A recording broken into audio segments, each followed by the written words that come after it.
आज की ऑनलाइन कक्षा में आप सभी का स्वागत है। छोटों को शुभाशीष और बड़ों को नमस्कार। आज हम कक्षा 6 के सामाजिक विषय के इतिहास विषय का अध्ययन करेंगे। हमारी पाठ्यपुस्तक हमारा इतिहास और नागरिक जीवन के पाठ 3 नदी घाटी की सभ्यता हड़प्पा सभ्यता के प्रकरण विश्व की प्राचीन सभ्यताओं का अध्ययन करेंगे। इस पाठ को हमने 2 भागों में विभाजित किया था।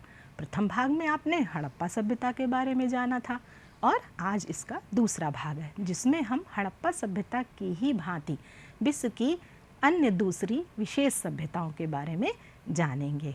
जल ही जीवन है, जल के कारण ही जीवन संभव है। इसीलिए जितनी भी प्राचीन सभ्यताएं विकसित हुई हैं वो सभी जल या नदियों के किनारे ही विकसित हुई हैं।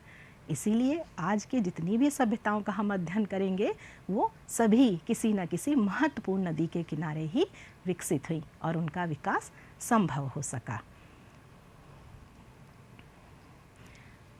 एक बार हम अपने पूर्व की कक्षा अर्थात भाग 1 के बारे में पुनः एक अध्ययन कर लेंगे जिससे कि हम पहले भाग से दूसरे भाग से अच्छी भांति जुड़ सकें और पहले के भाग और आज के भाग को एक पाठ के रूप में सम्मिलित रूप से अध्ययन कर सकें। हमने क्या क्या जाना था पहले भाग में? इस पाठ के पहले भाग यानी हड़प्पा सभ्यता में हमने जाना था कि हड़प्पा सभ्यता की खोज कैसे हुई। आपको याद होगा 1921 में अर्थात भारत स्वतंत्र नहीं हुआ था उस समय पुरातत्वविदों के द्वारा हड़प्पा सभ्यता की खोज की गई। सिंधु नदी के किनारे इस सभ्यता की खोज की गई। खुदाई के दौरान मिले अवशेषों से हमें एक विशाल नगर सभ्यता का पता चला। हड़प्पा सभ्यता के नगरों की क्या क्या विशेषताएं थीं? ये नगर अत्यंत विशाल निर्माण योजना के आधार पर बनाए गए थे। हड़प्पा सभ्यता में भवन निर्माण उत्कृष्ट किस्म के थे। जैसे कि आपने देखा था उस समय हड़प्पा सभ्यता के चित्रों में जो हमने नगर के चित्र देखे थे, गोदाम के चित्र देखे थे और स्नानागार के चित्र देखे थे, उन सभी से हमने ये जाना था कि हड़प्पा सभ्यता में नगर निर्माण योजना के आधार पर किया जाता था। इनके भवन बहुत ही अच्छे बनाए गए थे और बहुत ही एक नियमित योजना के आधार पर बनाए गए थे। जैसे कि मध्य में एक आंगन होता था और उसके चारों तरफ कमरे होते थे। आयताकार बड़ी बड़ी इमारतें भी खुदाई के दौरान प्राप्त हुई थीं। कुछ छोटे घर भी मिले थे, कुछ 2 मंजिला इमारतें भी प्राप्त हुई थीं जिनमें ऊपर जाने के लिए सीढ़ियाँ भी बनी हुई थीं। हड़प्पा निवासियों का रहन सहन भी बहुत सभ्य किस्म का था। सभ्यता से अर्थ है कि वो अपने को उन्नतिशील दिखाने के लिए जैसे वस्त्रों का प्रयोग, कृषि का प्रयोग, आभूषणों का प्रयोग आदि करते थे। हमने जाना था कि वो कृषि में किन किन मुख्य फसलों को उगाते थे। गेहूँ, चना, मक्का आदि फसलों को वो उगाकर भोजन के रूप में प्रयोग में लाते थे। आभूषणों के भी वो बहुत शौकीन थे और शिल्पकला में भी वो बहुत ही कुशल थे। जैसे कि आपने चित्र में देख ही रहे हैं, आपको 2 मूर्तियाँ दिखाई पड़ रही हैं। ये मातृ देवी की मूर्ति है जो खुदाई के दौरान प्राप्त हुई थी और ये मोहनजोदड़ो से कांसे से नर्तकी की मूर्ति प्राप्त हुई थी। इस प्रकार के अनेकों बर्तन, मूर्तियाँ ये सभी हमें हड़प्पा की खुदाई के दौरान प्राप्त हुई और इनसे ये पता चला कि हड़प्पा निवासी अत्यंत कुशल कारीगर थे। हड़प्पा वासियों के काम धंधे, उन्होंने कारीगर को ही शिल्पकला को अपने जीवन में उतारा था और अत्यंत उच्च किस्म की शिल्प व कला के उत्कृष्ट नमूने हमें खुदाई के दौरान प्राप्त हुए हैं। हड़प्पा निवासी अपनी इन वस्तुओं का निर्माण कर इनको एक दूसरे से बदल कर या जिसको हम कह सकते हैं वस्तु विनिमय के आधार पर एक दूसरे की बनाई हुई वस्तुओं का अदल बदल कर अपना व्यापार करते थे और ये व्यापार इराक की मेसोपोटामिया सभ्यता तक होता था। ऐसा अवशेष हमें मेसोपोटामिया की खुदाई के दौरान वहाँ प्राप्त मोहरों से मिला है। वो मोहरें हड़प्पा सभ्यता से भी प्राप्त हुई थी। इसलिए ऐसा स्पष्ट रूप से कह सकते हैं कि हड़प्पा निवासियों का व्यापार इराकी मेसोपोटामिया सभ्यता से होता था। हड़प्पा सभ्यता कैसे नष्ट हुई इस बारे में भी हमने अपने पहले भाग में चर्चा की थी। प्राकृतिक आपदाओं जैसे भूकंप, ज्वालामुखी, बाढ़ आदि के कारण शायद ये सभ्यता नष्ट हो गई होगी। हड़प्पा निवासी बहुत शांत थे क्योंकि वहाँ के खुदाई के दौरान किसी भी युद्ध संबंधी अवशेष की प्राप्ति नहीं हुई है। इसलिए हम कह सकते हैं कि हड़प्पा निवासी अत्यंत शांत एवं शांतप्रिय ही थे और इसके साथ ही हड़प्पा सभ्यता नष्ट हुई। आइए अब देखते हैं कुछ हड़प्पा सभ्यता की खुदाई के दौरान प्राप्त चित्रों को।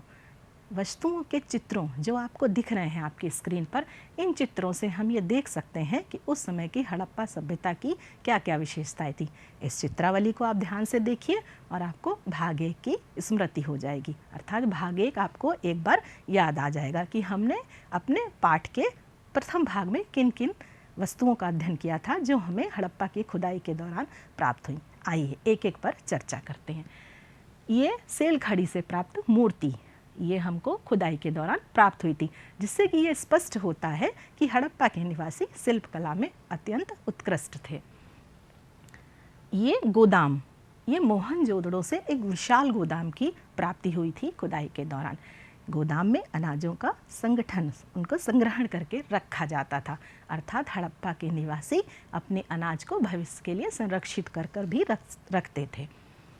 स्नानागार, मोहनजोदड़ो से हमें एक विशाल स्नानागार की प्राप्ति हुई है।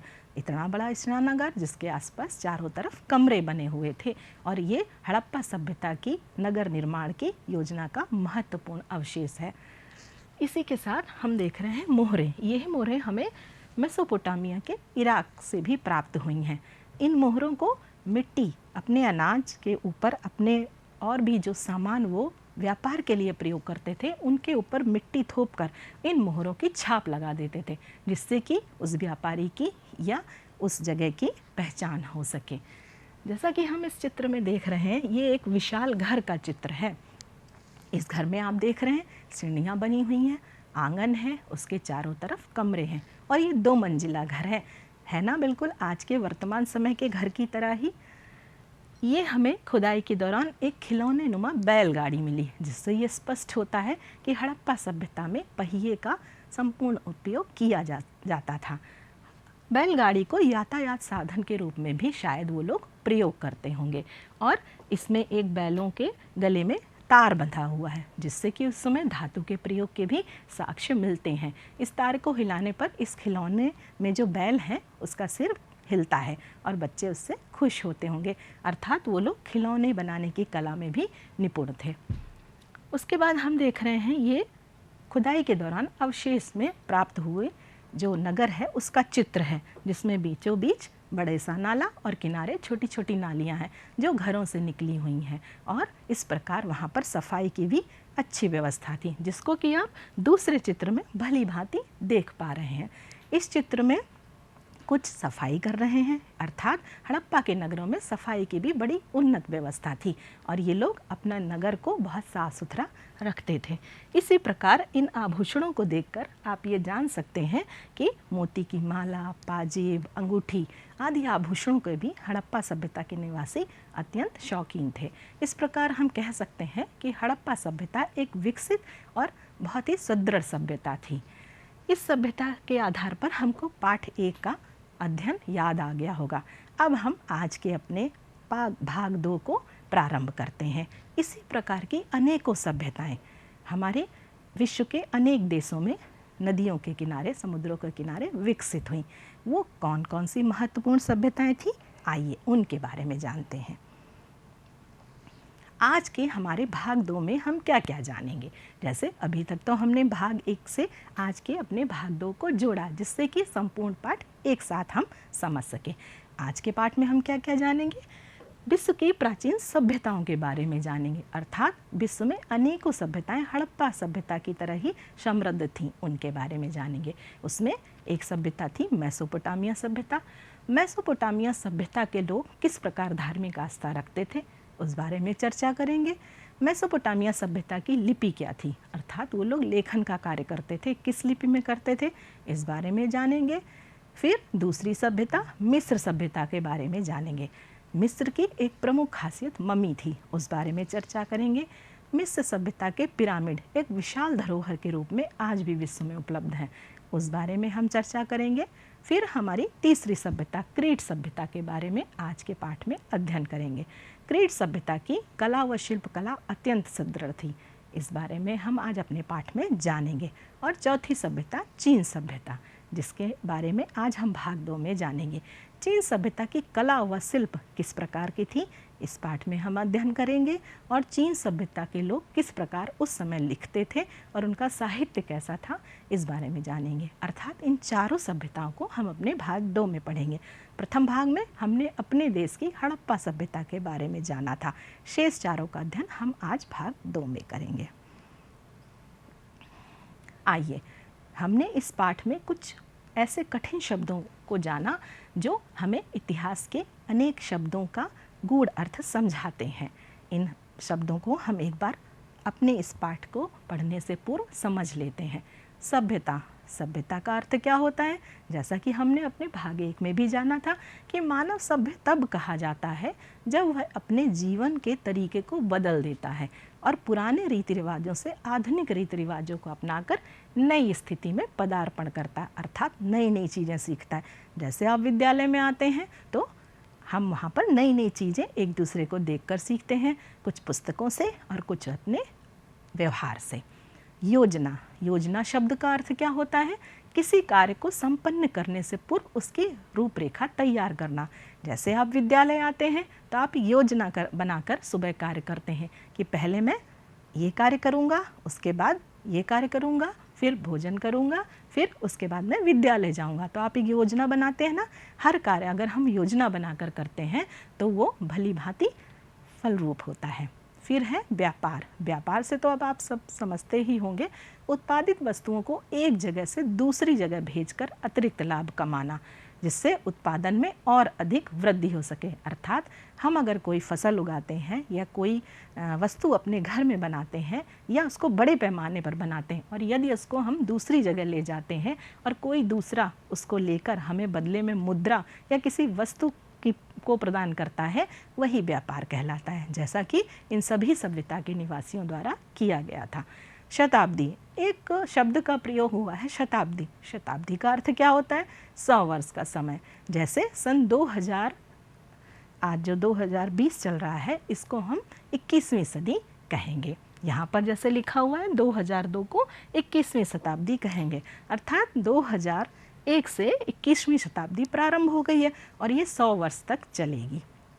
तो इन महत्वपूर्ण शब्दों को आप याद रखिएगा। विश्व की प्राचीन सभ्यताएं, जैसे कि अभी हमने पूर्व में जाना था कि कौन कौन सी महत्वपूर्ण सभ्यताएं थी। मेसोपोटामिया सभ्यता, मिस्र सभ्यता, चीन की सभ्यता, क्रीट सभ्यता और हड़प्पा सभ्यता। हड़प्पा सभ्यता को हम अपने भाग प्रथम में पढ़ चुके हैं। इन चारों सभ्यताओं को हम पढ़ेंगे। यहाँ पर जो भी चित्र आपको दिख रहे हैं ये हमें खुदाई के दौरान इन चारों सभ्यताओं के अवशेषों से प्राप्त हुए हैं। ये चित्र तो आपको याद आ गया होगा, ये हड़प्पा सभ्यता से खुदाई के दौरान मिला था। आइए देखते हैं कि ये विश्व की जितनी भी प्राचीन ये सभ्यताएं हैं जिनका अध्ययन आज हम अपने भाग 2 में करेंगे, ये कहाँ कहाँ पर स्थित थी, अर्थात विश्व के नक्शे पर इनकी स्थिति कहाँ पर थी। देखिए, जैसे कि आप देख रहे हैं मेसोपोटामिया सभ्यता, ये इराक देश जिसका नाम आज इराक है वहाँ पर ये विकसित, ये फारस की खाड़ी क्षेत्र है। ये सभ्यता है सिंधु घाटी की सभ्यता, ये अपने भारत का मानचित्र है और यहाँ पर हमारी सिंधु घाटी की सभ्यता विकसित हुई थी। ये मिस्र सभ्यता है जो अफ्रीका महाद्वीप के यहाँ पर इस निवास करती थी। ये देखिए सभी जगह आपको जल दिख रहा होगा, जहाँ जहाँ जल दिख रहा है वहीं वहीं इन सभ्यताओं का विकास संभव हुआ।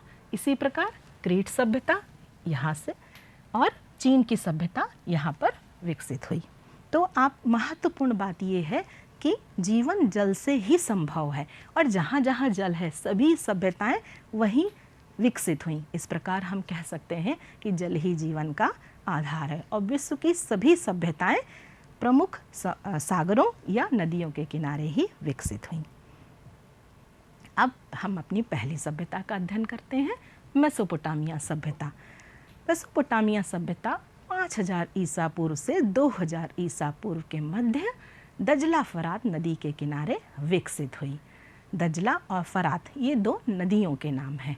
दो नदियों के बीच के स्थान को दोआब कहते हैं। जो उपजाऊ स्थान दो नदियों के मध्य में होता है उसे ही हम दोआब कहते हैं। और मेसोपोटामिया का शाब्दिक अर्थ ही है दो नदियों के बीच का स्थान, अर्थात वह उपजाऊ स्थान जो दजला और फरात नदी के किनारे के मध्य में उपजाऊ रूप में था। उसे ही हम मेसोपोटामिया कहते हैं और ये नाम मेसोपोटामिया इसी वजह से रखा गया। तो मेसोपोटामिया सभ्यता का क्षेत्र आप देख रहे हैं कि ये दो नदियाँ दजला और फरात नदी के किनारे ही ये नदी विकसित हुई। नदियों के कारण ही यहाँ पर महत्वपूर्ण व्यापार, भोजन संबंधी आवश्यकताएं, इन सभी की पूर्ति संभव हुई। शिल्पकला के लिए गीली मिट्टी की आवश्यकता होती है, वो भी इन्हीं नदियों के कारण ही संभव हुआ। इस प्रकार मेसोपोटामिया सभ्यता दजला और फरात नदी के किनारे के मध्य में, दजला और फरात नदी के मध्य में विकसित हुई। मेसोपोटामिया के लोग धार्मिक विश्वास रखते थे। धार्मिक स्थल में इनके प्रमुख देवता निवास करते थे।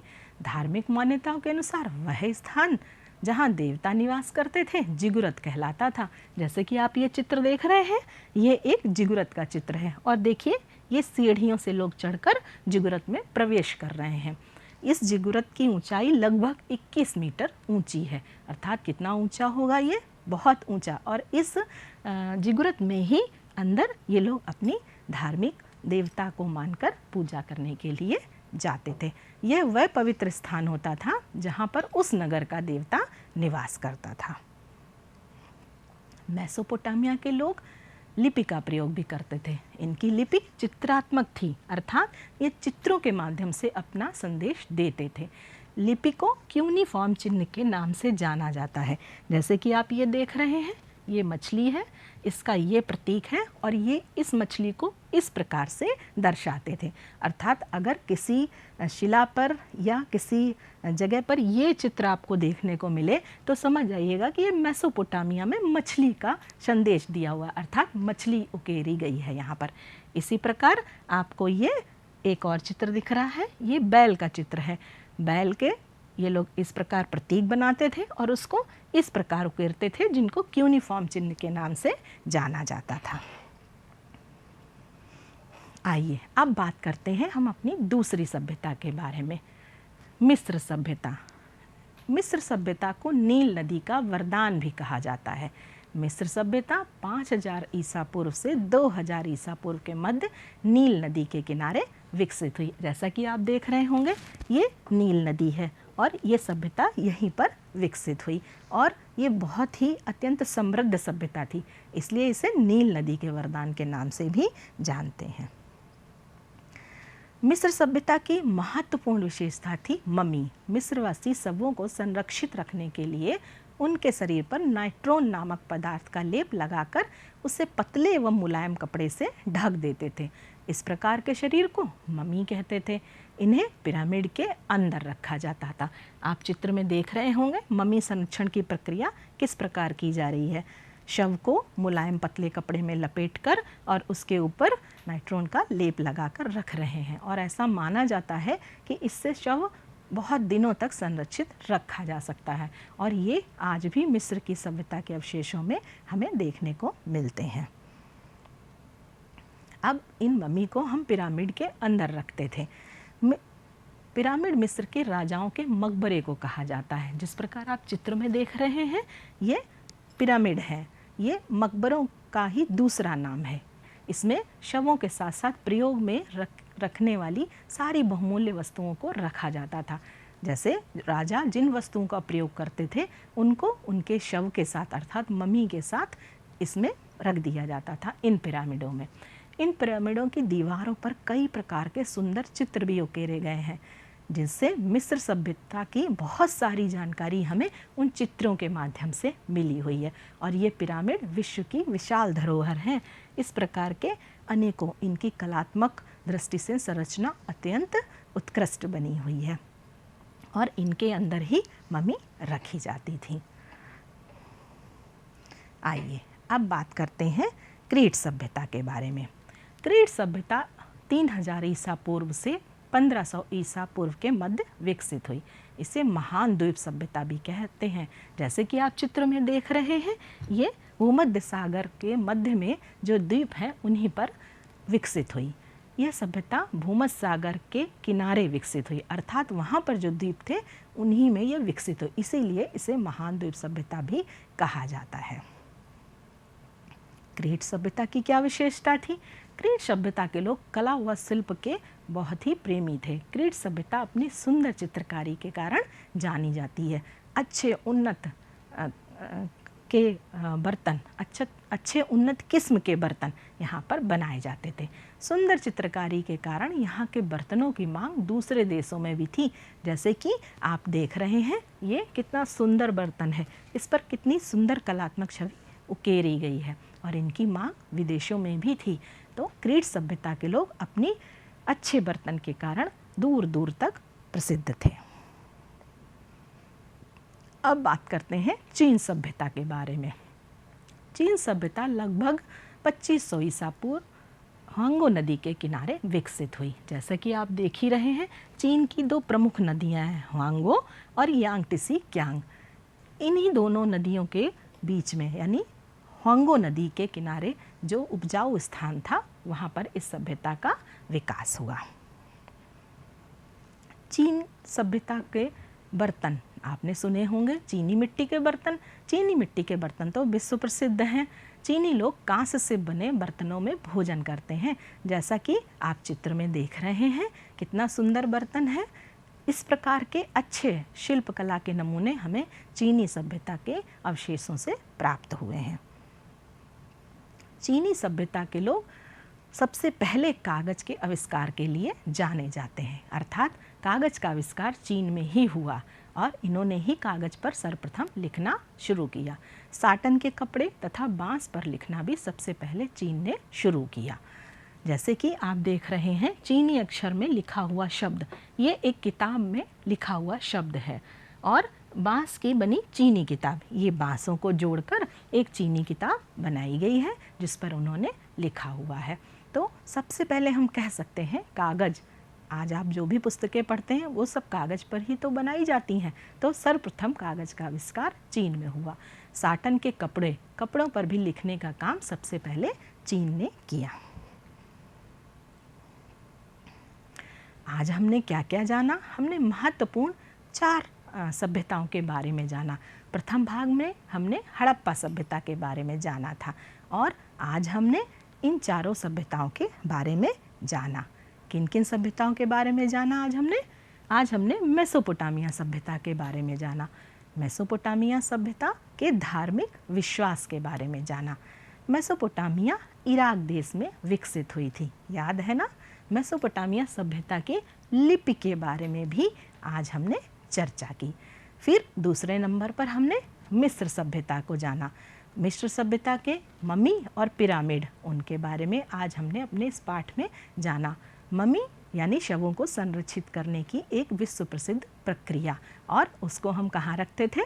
पिरामिडों के अंदर। मिस्र सभ्यता की सबसे विशेष यही विशेषता है और अपने विश्व प्रसिद्ध पिरामिडों के लिए मिस्र जाना जाता है।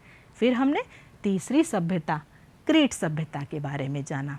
क्रीट सभ्यता की कला व शिल्प अर्थात इनके बनाए हुए बर्तनों के बारे में जाना।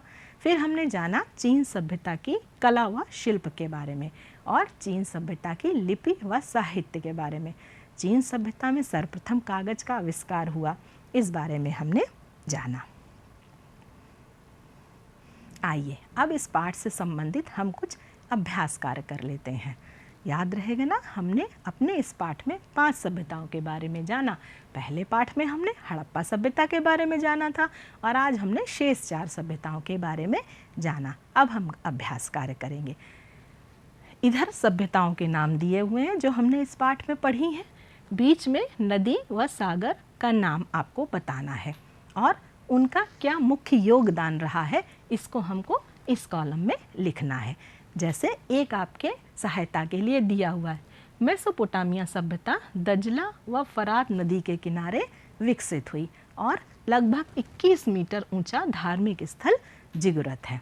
इसी प्रकार आपको सारी सभ्यताओं के बारे में लिखना है।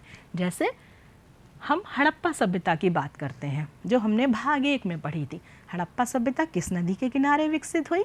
बिल्कुल ठीक, ये सिंधु नदी के किनारे विकसित हुई थी और इसकी क्या मुख्य विशेषता थी? योजना आधारित नगर निर्माण, विशाल स्नानागार, गोदाम आदि की प्राप्ति लगभग इसी सभ्यता में हमको हुई है। इसी प्रकार मिस्र की सभ्यता, क्रीट सभ्यता, चीन की सभ्यता, चीन की सभ्यता ह्वांगो नदी के किनारे विकसित हुई और इन्होंने सबसे पहले कागज का प्रयोग करना सीखा। इसी प्रकार आपको ये सारा अभ्यास कार्य अपनी पाठ्यपुस्तिका में, अभ्यास पुस्तिका में करना है और ये पाठ्यपुस्तक में भी दिया हुआ है। आप अपनी पाठ्यपुस्तक को भी भर सकते हैं और इसी को अपनी अभ्यास पुस्तिका पर भी उतार सकते हैं।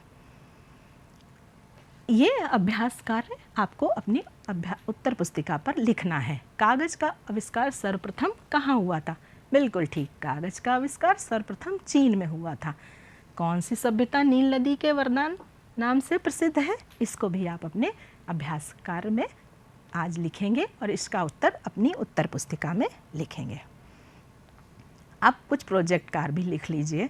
नदियों से क्या क्या लाभ होते हैं, इसको आपको अपनी अभ्यास पुस्तिका में लिखना है। आपको सोचना है आपने इस पाठ में क्या क्या पढ़ा और नदियों से क्या क्या लाभ हो सकते हैं। आपको जो भी लाभ समझ में आए उनको आप बिंदुवार अपनी अभ्यास पुस्तिका में लिख सकते हैं। और अपने प्रदेश की मुख्य नदियों के किनारे बसे नगरों की सूची बनाइए। आप किस प्रदेश में निवास करते हैं? उत्तर प्रदेश में, बिल्कुल ठीक। उत्तर प्रदेश की प्रमुख नदियाँ कौन सी हैं? गंगा, यमुना। आप इन नदियों के नाम लिखिएगा और उनके किनारे बसे नगरों की सूची। जो भी नगर आपको याद है, जिसको जितने ज़्यादा नगर याद होंगे उसका प्रोजेक्ट कार्य उतना ही बड़ा बनेगा। उन नदियों के नाम आपको लिखने हैं और उनकी सूची बनानी है। और नदियों से क्या क्या लाभ होते हैं इसको भी आप सूची के साथ लिखकर अपनी अभ्यास पुस्तिका में सुंदर सजाकर प्रोजेक्ट कार्य का रूप देंगे। आइए एक महत्वपूर्ण जानकारी, जैसे कि हमने इस पाठ में पढ़ा कि सभी महत्वपूर्ण सभ्यताएं नदियों के किनारे विकसित हुई, तो आप जानते हैं रोचक जानकारी, विश्व नदी दिवस कब मनाया जाता है? विश्व नदी दिवस सन 2005 से प्रतिवर्ष सितंबर माह के अंतिम रविवार को मनाया जाता है। नदियों का संरक्षण प्रकृति का संरक्षण करना होता है। नदियाँ हमारी जीवन धारा हैं और जल है तो कल है, अर्थात जल ही जीवन है। यदि जल नहीं होगा तो कुछ भी संभव नहीं होगा। अर्थात हमें जल को संरक्षित करना चाहिए और नदियों में प्रदूषण नहीं फैलाना चाहिए। जितने भी औद्योगिक व्यापारिक केंद्र हैं उनका जो भी प्रदूषण है वो सभी नदियों में प्रवाहित हो रहा है। इसको रोकने के लिए कठोर कदम हम सभी को उठाने होंगे और जल प्रदूषण से अपने देश को मुक्त कराना होगा। यदि हमारी नदियाँ सुरक्षित रहेंगी तो हमारा जीवन भी सुरक्षित रहेगा।